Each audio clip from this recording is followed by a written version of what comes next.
During most House votes, members vote from their desk using buttons to light up the board.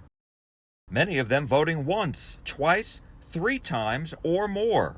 It's called ghost voting. It's not really a scandal until it is. Ken Herman is a reporter and columnist for the Austin American-Statesman. For decades, he's watched as lawmakers push each other's buttons, literally. Often, frequently, on every bill, while members are wandering the floor, talking to neighbors, not paying attention, their neighbor at their desk, they will go around and punch everybody else's button who's not there.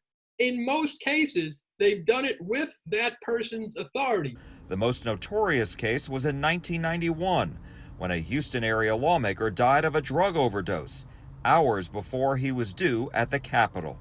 The day he died, people were ghost voting for him, which sadly gave it a whole new meaning.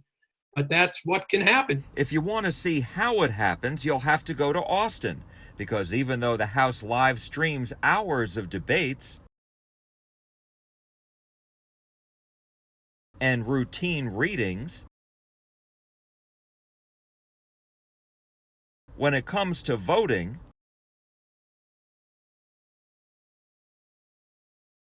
the camera stays focused on the podium up front.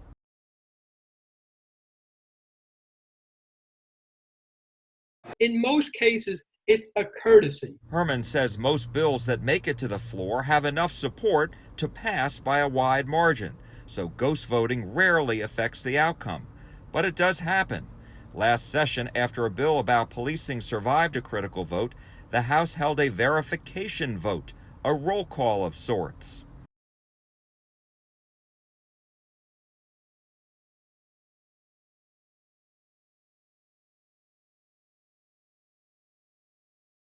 To make sure every lawmaker on the board was actually there. In this case, there were 4 or 5 who weren't, some of them, and I tracked them down where they weren't even in the building. So in that case, when they did the verification and checked on it, it came out different than what the board had showed because some ghost voting had gone on. You can't generally be on the floor for 20 hours straight. Former State Representative Jason Villalba of Dallas says there are some long days in the House. So if lawmakers have to step away for meetings or breaks, ghost voting ensures their voice is still heard. If they were votes that you perceive to be non-controversial, you would say to your desk mate or a trusted member on the floor, hey, the 3 votes are coming up.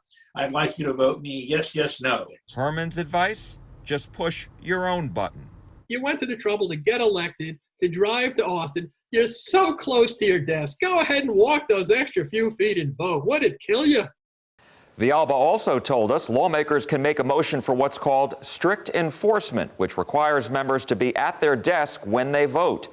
And if a member disagrees with a ghost vote cast in their name, he or she has until the end of the day to change it. Jack Fink, CBS 11 News.